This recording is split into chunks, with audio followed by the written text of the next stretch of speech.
Comme vous le savez, la sensibilisation ne concerne pas uniquement le cancer du sein et ne doit pas être limitée au mois d'octobre. Derrière chaque ruban, il y a une histoire. Le ruban rouge représente la lutte contre le sida, le ruban jaune contre le cancer des enfants, le ruban noir contre le mélanome, c'est-à-dire le cancer de la peau, le ruban bleu ciel, c'est le cancer de la prostate, le mauve, c'est le cancer du pancréas, la turquoise, c'est le cancer de l'ovaire, et enfin le cancer du côlon. Bien sûr, le ruban rose est très connu et très fameux, c'est le ruban du cancer du sein, de la lutte contre le cancer du sein. Pour l'anecdote, ce ruban a été développé en collaboration entre la journaliste américaine Alexandra Penny et la cofondatrice des laboratoires dermocosmétiques aux USA, c'est Evelyne Lauder. Les laboratoires sont les laboratoires Estée Lauder. Ils ont choisi la couleur rose pour la féminité, la douceur, la joie et la bonne santé. Malheureusement, tout ce que le cancer n'est pas.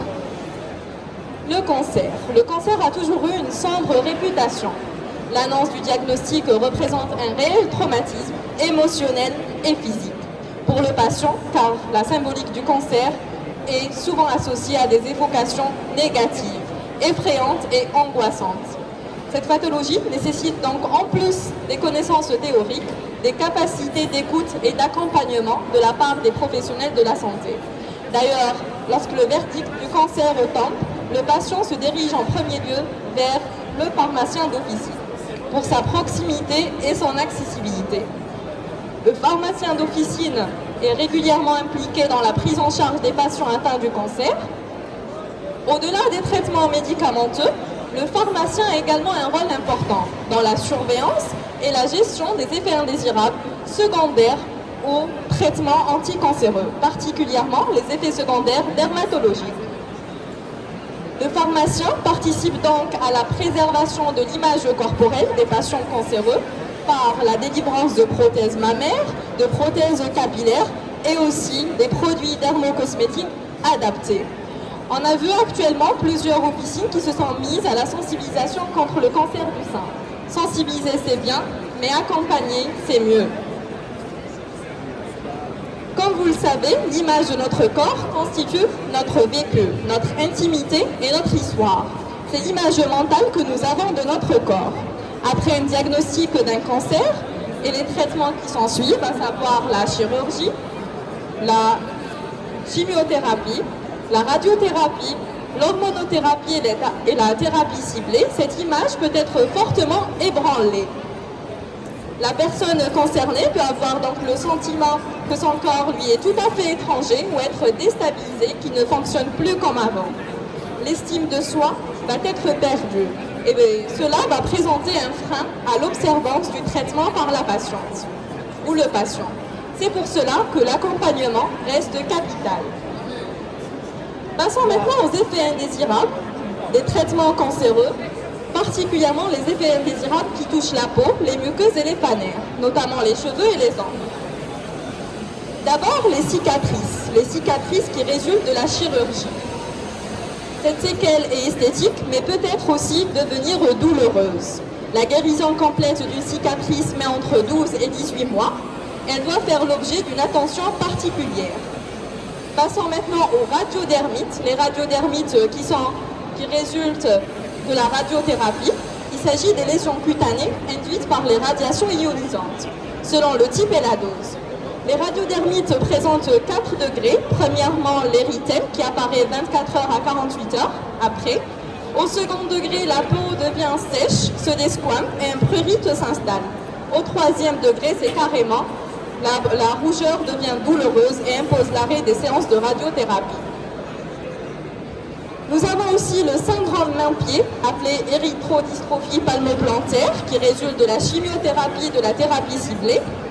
Il apparaît entre la première et la 4e semaine du traitement. Il s'agit d'une conséquence d'une réaction inflammatoire touchant les micro-vaisseaux des mains et des pieds, les rendant fragiles. Ce syndrome se caractérise par des rougeurs, des tiraillements, une sensibilité de la peau et peut atteindre aussi le grade de desquamation, brûlure et crevasse, perturbant donc les activités élémentaires de la vie quotidienne. Il y a aussi d'autres Effets indésirables qui apparaissent, comme l'apparition de boutons rougeâtres avec un aspect acnéiforme, on parle de folliculite, l'apparition de taches pigmentaires, il s'agit de l'hyperpigmentation, mais aussi le symptôme ou l'effet indésirable le plus fréquent, c'est la sécheresse cutanée, appelée xérose, qui résulte des différents traitements anticancéreux. Cette sécheresse touche le tronc et les membres. La peau devient moins lisse, perd sa douceur et sa souplesse, et parfois elle est associée à des craquelures. La xérose peut toucher aussi les muqueuses, comme les lèvres, mais aussi les muqueuses buccales et génitales. Maintenant, les effets indésirables qui touchent les fanères, nous avons l'alopécie, il s'agit d'une perte totale ou partielle des cheveux et des poils du corps, et cela dépend du type de médicament et de la dose administrée. Cette alopécie, elle peut être réversible ou pas. Nous avons aussi les atteintes inguéales, donc les ongles deviennent secs, cassants ou mous. Parfois, ils se décollent carrément. Nous avons l'apparition de paronychies, c'est-à-dire des inflammations des tissus périinguéaux, évoluant vers des lésions bourgeonnantes qui peuvent être très handicapantes. Devant cette panoplie d'effets indésirables, le patient va se poser plusieurs questions. Que faire si mes cheveux deviennent de plus en plus clairsemés ou tombent complètement? Quelle couleur me donne une meilleure mine? Comment atténuer les irritations ou les rougeurs cutanées consécutives à la thérapie? Quelles précautions devrais-je prendre en me rasant? Autant de questions qui se posent souvent pendant et après un traitement contre le cancer. Et le maître mot reste le conseil en dermocosmétique. Le pharmacien d'officine va donc donner un conseil en dermocosmétique. Les dermocosmétiques sont des produits frontières entre la santé et la beauté, se situent au cœur du conseil officinal. Ces produits apportent une véritable valeur ajoutée à la qualité de la vie, l'estime de soi et le bien-être du patient. En effet, une routine de soins adaptée par le patient permet d'anticiper et de ne pas vivre l'apparition des effets indésirables comme une double peine de leur cancer. Les objectifs d'un conseil dermocosmétique, c'est d'abord réconforter le patient, améliorer l'aspect de la peau et des fanères, pallier aux effets indésirables et restaurer l'apparence tout en maintenant l'hygiène. Voyons maintenant une liste non exhaustive des gestes à proscrire.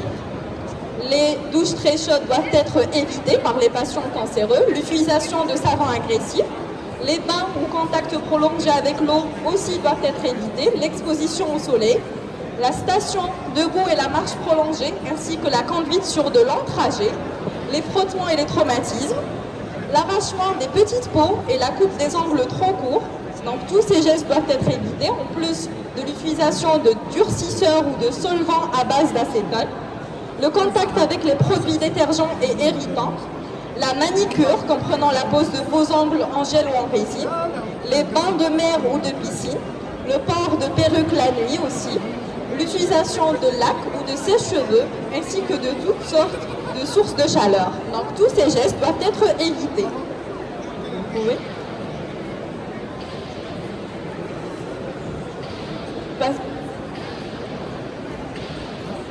Oui, c'est le chlore. Exactement.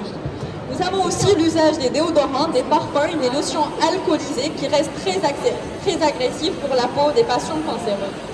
Passons maintenant aux conseils à privilégier, aux gestes à privilégier. Le port de vêtements en coton, l'utilisation des sandalettes et des huiles de douche, l'application de crèmes hydratantes sur le corps et les mains, la protection des mains avec des gants pour faire la vaisselle, le ménage ou le jardinage. Au niveau des muqueuses, il est possible d'utiliser un stick labial. On a vu que les lèvres vont être agressées par la sécheresse cutanée, ou même l'utilisation de salive artificielle, et pour les muqueuses génitales, utiliser un lubrifiant. Nous avons aussi pour l'hydratation de l'ongle, on peut utiliser une crème hydratante ou un baume matin et soir. Pour l'application des vernis, on va préconiser l'usage des vernis à base de silicium pour limiter l'onycholie, c'est-à-dire le détachement de l'ongle, et aussi pour protéger la tablette inguéale. Pour l'épilation, donc il faut opter pour le rasoir électrique afin d'éviter toutes sortes de surinfections et d'irritations de la peau. Enfin, la protection solaire à large spectre avec un facteur de protection de 50+, reste recommandée. Il y a aussi, pour les soins des cheveux, il faut anticiper la chute de cheveux chez les patients cancéreux. Donc, adopter une coupe courte ou